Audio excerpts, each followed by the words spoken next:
नमस्कार, मी श्याम आयरे आणि तुम्ही पाहताय लोक टाइम्स मराठी. आज दिवसेंदिवस जिल्हा परिषद शाळांच्या विद्यार्थ्यांची संख्येमध्ये घट होत आहे.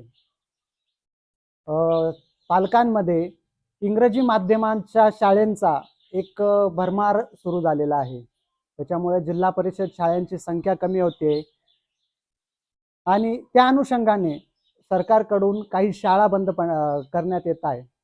तर जिल्हा परिषद शाळेकडून विविध योजना मुलांसाठी विविध संकल्पना, नवीन नवीन संकल्पना सरकारकडून राबवल्या जात आहेत. या विषयावर बोलण्यासाठी जिल्हा परिषद शाळेच्या मुख्याध्यापिका आपल्या सोबत आहेत. त्यांच्याशी बोलूया.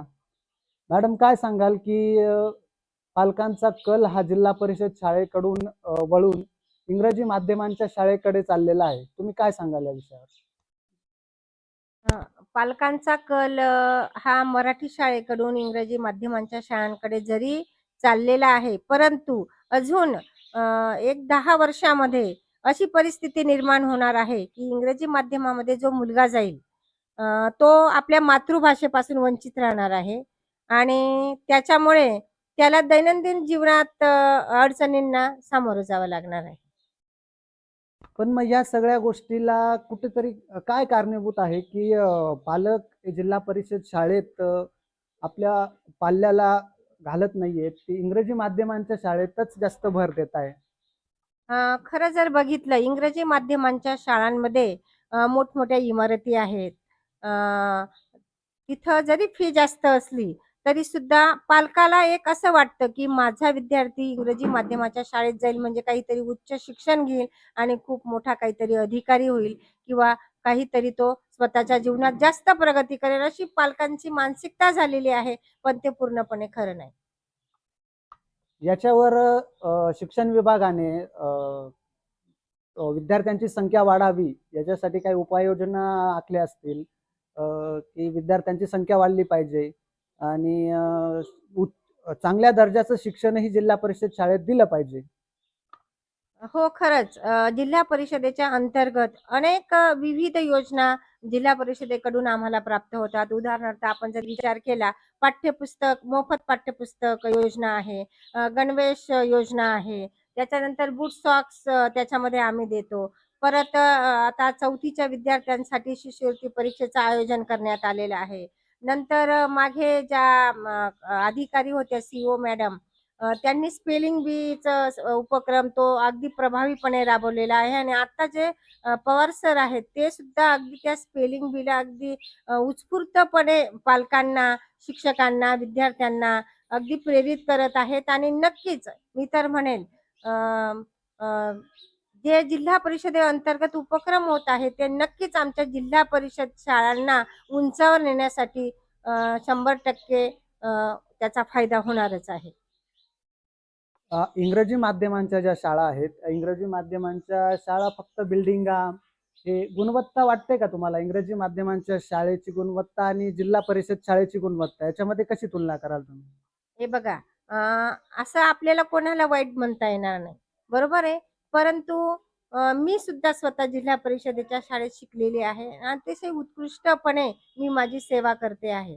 मी जिल्हा परिषदेच्या शाळेत शिकली म्हणून मला तरी की मी कुठेतरी कमी आहे असं मला तरी वाटत नाही.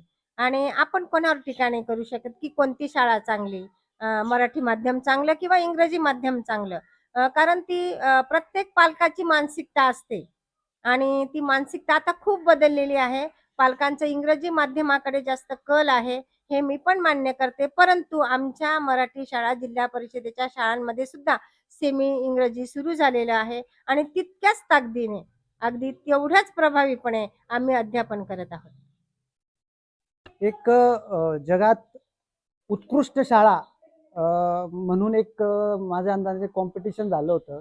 त्याच्यात आपल्या महाराष्ट्राची एक जिल्हा परिषद शाळा जगात उत्कृष्ट शाळा म्हणून निवडून आली. तर याच्यामध्ये काय वाटतं की जगाच्या पातळीवर जिल्हा परिषद शाळा पोचली, जग त्याचं कौतुक करतंय. पण मग पाल्यांना काय आवाहन कराल तुम्ही की जिल्हा परिषद शाळेत तुम्ही एकदा भेट दिली पाहिजे, विद्यार्थ्यांची गुणवत्ता बघितली पाहिजे, तुमचं काय आव्हान असणार?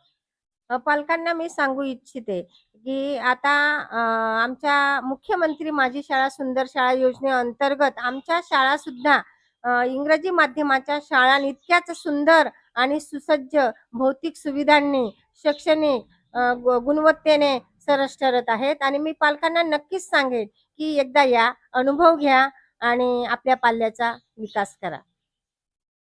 आणि पालकांना असं वाटतं की इंग्रजी माध्यममध्ये माझा मुलगा जातो म्हणजे त्याला फ्लुएंट इंग्लिश बोलायला शिकून जाईल आणि जगाच्या स्पर्धेत तो टिकू शकतो. तशा पद्धतीने आपल्या जिल्हा परिषद शाळेत पण उपाययोजना की इंग्लिशवरती भर देणं, आपली मातृभाषा तर आहेच, त्याच्यावर काही उपाययोजना आहेत का?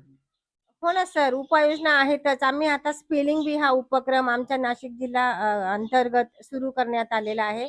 प्रत्येक आठवड्याला आमची शनिवारच्या दिवशी किंवा आठवड्याचा कुठलाही एक वार नेमून आम्ही असं इंग्रजीचे शब्द स्पेलिंग त्यांच्याकडून वदवून घेतो. त्याच्यानंतर 15 दिवसात, महिन्यामध्ये आमची केंद्रात होते. त्याच्यानंतर तालुक्यात होते. आम्ही विद्यार्थ्यांना फ्लुएंटली इंग्लिश बोलण्यासाठी किंवा त्यांचा शब्द संग्रह वाढवण्यासाठी आम्ही अगदी प्रयत्नशील आहोतच. अगदी आमच्या जिल्हा परिषदेच्या वरच्या अधिकाऱ्यांपासून तर आम्ही खालच्या लेव्हलला काम करतो. आम्ही सगळेजण त्या इंग्लिश वर कमांड मिळवण्यासाठी प्रयत्नशील आहोत. ह्या होत्या आपल्यासोबत जिल्हा परिषद शाळेच्या मुख्याध्यापिका कापडनीस मॅडम. तर आज मोठमोठे जे IAS अधिकारी आहेत, मोठमोठे नेते आहेत, ते जिल्हा परिषद शाळेत शिकूनच एवढे मोठे झालेले आहेत. अजून तरी ऐकण्यात नाही की एखादा कॉन्व्हेंट मधला मुलगा खूप मोठ्या पदावर कुठं सायंटिस्ट आहे, पण जिल्हा परिषदेचा मुलगा हा आज उच्च पदावर आहे. जिल्हा परिषद शाळेचं शिक्षण हे उच्च दर्जाचं आहे. तर मॅडमांनी आव्हान केलंय की पालकांनी जिल्हा परिषद शाळेवर विश्वास ठेवला पाहिजे. जिल्हा परिषद शाळेत आपल्या पाल्याला घातलं पाहिजे.